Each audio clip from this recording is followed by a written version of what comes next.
नमस्कार दोस्तों, आज के हम आपको बताने वाले हैं एसजेवीएन हिमाचल प्रदेश में जो कि 400 वैकेंसीज आई थी, उसमें जो कि कैंडिडेट अब शॉर्ट लिस्टेड हो गए। तो वो लिस्ट आ चुकी है 400 में से। अब डॉक्यूमेंटेशन वेरिफिकेशन के लिए यहाँ पे डॉक्यूमेंट मांगे गए काफ़ी सारे स्टूडेंट के 15 अप्रैल से पहले पहले। तो उनको एक रिज्यूम भर के भेजने को कहा, एप्लीकेशन फॉर्म, जो कि ये है आपको बाई डाक द्वारा भी आ गया होगा घर को। जिन जिन स्टूडेंट को डाक द्वारा आ गया है, बाकी जिनको नहीं आया तो पीडीएफ फाइल डाउनलोड कर सकते हैं। लिंक वीडियो को डिस्क्रिप्शन में दिया हुआ है, और वहाँ से देख के अपना नाम और रजिस्ट्रेशन और यहाँ पे इनको फॉर्म को भेज सकते हैं, और इसका लिंक भी वीडियो को डिस्क्रिप्शन में आपको मिल जाएगा।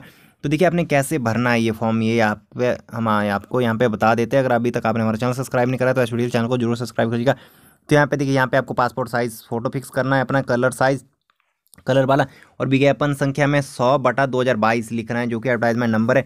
और रोल नंबर में जो कि आपका रजिस्ट्रेशन नंबर वहाँ पे दिया होगा, तो उसको भरना है।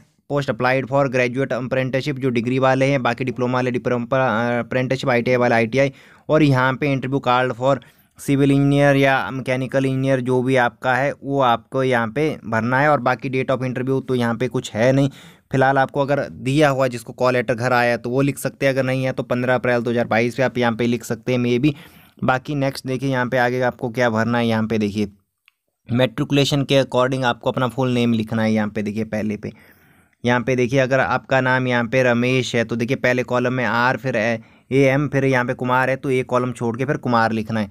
ये आपको यहाँ पे लिखना है। तो देखिए ये बात याद रखनी, जैसे आप 10th का फॉर्म भरते थे जो कि ऑनलाइन और ऑफलाइन, जो आप सभी को पता ही है, तो वो वैसा ही सेम भरना है। और यहाँ पे देखिए जन्म तिथि, ये दिन में अगर किसी की डेट ऑफ बर्थ यहाँ पे देखिए 17 मार्च है, देखिए मार्च महीना 03/1998 आ गया, ऐसा लिखना है।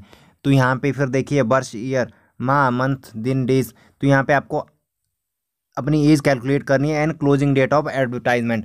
तो देखिए 28/2/2022 के अकॉर्डिंग आपको अपनी डेट का कैलकुलेट करके लिखनी है कि आपकी कितनी हुई है। देखिए मोबाइल फ़ोन में एक ऐप भी आती है, उसमें आप कैलकुलेट करके यहाँ पे लिख सकते हैं कि उस दिन तक आप 19, 20 साल के, 22 साल के, 23 साल के, 24 साल के कितने थे। देखिए आगे आपको वो लिखनी है नेक्स्ट वाले कॉलम में यहाँ पे कि आप 28 साल कितने महीने के हुए, या 22 साल 11 महीने 14 दिन के इतने हुए, वो आपको यहाँ पे करनी है कैलकुलेट। ठीक है, क्योंकि आपकी लास्ट डेट फॉर्म भरने की 28 फरवरी 2022 थी। नेक्स्ट यहाँ पे देखिए मैरिटल स्टेटस आपको अपना लिखना है, सिंगल है या मैरिड है। और यहाँ पे देखिए जो यहाँ पे कॉलम है MF, चूँकि आप मेल है तो M लिख सकते हैं, अगर फीमेल है तो F यहाँ पे इस कॉलम में आपको अंदर लिखना है, ऐसा करके। नेक्स्ट यहाँ पे देखिए गृह राज्य, स्टेट ऑफ डोमिसाइल, तो हिमाचल प्रदेश है। हिमाचल प्रदेश वालों के लिए अप्रेंटिसशिप है, ट्रेनिंग है, तो यहाँ पे हिमाचल प्रदेश ही यहाँ पे आएगा, क्योंकि उत्तराखंड वालों का फिलहाल नहीं आया फॉर्म, वहाँ पे उत्तराखंड लिख देंगे। बाकी यहाँ पे देखिए अपना एड्रेस लिखना है, जो भी विलेज है, स्थाई है, सेम है तो सेम लिखना है। यहाँ पे पिन कोड लिखना है, बाकी यहाँ पे मोबाइल नंबर लिखना है, बाकी ईमेल आईडी यहाँ पे आपको लिखनी है। तो एक बात याद रखिए, कैपिटल लेटर में ही आपको ये फॉर्म भरना है। तो यहाँ पे इन्होंने बोला भी है देखिए, to be filled candidate by own hand writing. तो यहाँ पे याद रखना, यहाँ पे देखिए इन ब्लॉक लेटर, जो ऊपर वाला ब्लॉक लेटर में लिखना ज़रूरी है। यहाँ पे देखिए आगे वाला कोई बात नहीं है, बट जो नाम है यहाँ पे ब्लॉक लेटर में ही आपका होना चाहिए। ये बात का आप खास ध्यान रखें। यहाँ पे नीचे देखिए पिता का नाम या तो यहाँ पे पति का नाम, जो भी आपका आएगा। और यहाँ पे पिता पति का व्यवसाय, तो यहाँ पे देखिए आपके फादर का ऑक्यूपेशन कौन है, अगर कोई गवर्नमेंट एम्प्लॉय है तो उसका लिख सकते हैं, और साथ में डेजिग्नेशन भी आपको लिखना है। अगर गवर्नमेंट एम्प्लॉय है PSU में तो वो भी लिखना है, जो भी उनका फिर डेजिग्नेशन है वो यहाँ पे लिखना है। अगर कोई फार्मर है तो फार्मर में तो एक ही चीज़ आती है, तो यहाँ पे लिखना है, आप याद रखिएगा। नेक्स्ट वाला कॉलम यहाँ पे नीचे देखिए, क्या आप यहाँ पे देखिए do you belong to SC ST OBC EWS physical handicap land outside please indicate please and attach attested copy of certificate. अगर आप इसमें चूज़ करते हैं तो यहाँ पे आपको लिखना होगा, और साथ में यहाँ पे डॉक्यूमेंट अटैच करने होगा। अदरवाइज़ आप यहाँ पे नो भी कर सकते हैं, अगर आप नहीं है तो। यहाँ पे देखिए यहाँ से नहीं आते इनमें। तो यहाँ पे नेक्स्ट देखिए, फिर यहाँ पे कास्ट, यहाँ पे देखिए कास्ट आपको लिखनी है। यहाँ पे देखिए आपकी कैटेगरी कौन, जनरल, ST SC जो भी यहाँ पे है तो वो लिखनी है। तो यहाँ पे जो आपको सर्टिफिकेट का नंबर लिखना है, यहाँ पे देखिए कैटेगरी सर्टिफिकेट का नंबर, यहाँ पे ST वाला है तो SC वाला तो SC वाला, ST वाला ST वाला, OBC EWS ये एक्स मैन है, फिजिकल हैंडीकैप जो भी है, लैंड आउटसाइड, तो उसको यहाँ पे वो लिखना है। देखिए सीरियल नंबर लिखना है, जो यहाँ पे अगर कैटेगरी ऐसी चूज करता है तो उसको यहाँ पे सीरियल नंबर लिखना पड़ेगा प्रमाण पत्र का ऊपर। तो यहाँ पे देखिए फिर यहाँ पे PWD तो विकलांगता की प्रतिशत का प्रकार, तो यहाँ पे अगर कोई नहीं है तो नो यहाँ पे कर सकता है, स्लैश भी आगे को ऐसे दे सकता है, या तो यहाँ पे नन लिख सकता है। नेक्स्ट यहाँ पे देखिए आपको भर के देना पड़ेगा। यहाँ पे देखिए रिलीजन ये तो सभी का होगा, जो भी जिसका भी है। यहाँ पे देखिए हिंदू है, क्रिश्चियन है, मुस्लिम है, नन है, तो वो भी यहाँ पे लिख सकते हैं अन्य। बाकी यहाँ पे देखिए शैक्षणिक योग्यता, तो यहाँ पे ये मांगी गई है शैक्षणिक योग्यता। तो यहाँ पे आपको लिखना है, देखिए सबसे पहले तो 10th का लिखना है, फिर +2 का अगर किसी का है, या तो डिप्लोमा या डिग्री जो भी आपकी है, यहाँ पे उत्तीर्ण मार्क्स लिखने हैं, और यहाँ पे कॉलेज विश्वविद्यालय प्राप्त अंक जो यहाँ पे लिखने हैं, आप सभी को याद रहे। यहाँ पे देखिए ओब्टेन्ड, जो कि आपके यहाँ पे ओब्टेन्ड मार्क्स है जो आपके आए हैं, और मैक्सिमम मार्क्स जो कि 500 में से आए, 700 में से आए, वो लिखने हैं, और आगे परसेंटेज वगैरह लिखनी है। बाकी नेक्स्ट स्पेशलाइजेशन ब्रांच वगैरह भी लिखनी है। प्रशिक्षण का विवरण, तो यहाँ पे भी आपको ये लिखना है। देखिए detail of training if any, अगर आपने पहले करी हुई है तो यहाँ पे देखिए आपके इंडस्ट्रियल ट्रेनिंग वगैरह लिख सकते हैं। बाकी तो आप लिख नहीं सकते, क्योंकि आप सभी को पता है इसमें जिसका भी 1 साल से ज़्यादा की ट्रेनिंग होती है तो उसको यहाँ पे मौका नहीं दिया जाता है। सबसे बड़ी बात ये है, ये बात का आप बिल्कुल ध्यान रखना। नेक्स्ट यहाँ पे देखिए अगर कोई कार्य का अनुभव है, यहाँ पे देखिए starting from the present employment, तो आपके पास कोई भी नहीं होगा, क्योंकि आप सभी को पता है अगर आपका 1 साल से ज़्यादा का निकलता है तो आपको यहाँ पे डिस्क्वालीफाई कर दिया जाएगा। ये बात आप याद रखिएगा साफ साफ। तो यहाँ पे सैलरी वगैरह वो आपको यहाँ पे लिखना पड़ेगा। कार्य अनुभव वर्तमान रोजगार से शुरू, तो ये यहाँ पे आपको लिखना है। तो यहाँ पे आपका कुछ नहीं होगा। टोटल पोस्ट क्वालिफिकेशन एक्सपीरियंस वगैरह यहाँ पे वो लिखना है, तो आपका कुछ भी नहीं होगा इसमें। बाकी किसी के पास से तो लिख भी सकता है, बट यहाँ पे आपको रिजेक्शन के ज़्यादा चांसेस रहते हैं। भाषाओं का ज्ञान, यहाँ पे देखिए जो जो नॉलेज आप लैंग्वेज जानते हैं वो लिखनी है। यहाँ पे इंग्लिश और हिंदी आ जाएगी, स्पीकिंग बोलना, तो दोनों ही लैंग्वेज हिमाचल प्रदेश वाले जो भी छात्र हैं उनको आती है। बाकी एक्स्ट्रा करिकुलर एक्टिविटीज़ कुछ भी आप भाग लिए, अगर स्पोर्ट्स पर्सन है, कुछ भी आपने कोई है, तो यहाँ पे आप लिख सकते हैं स्पोर्ट्स हॉबीज़ वगैरह।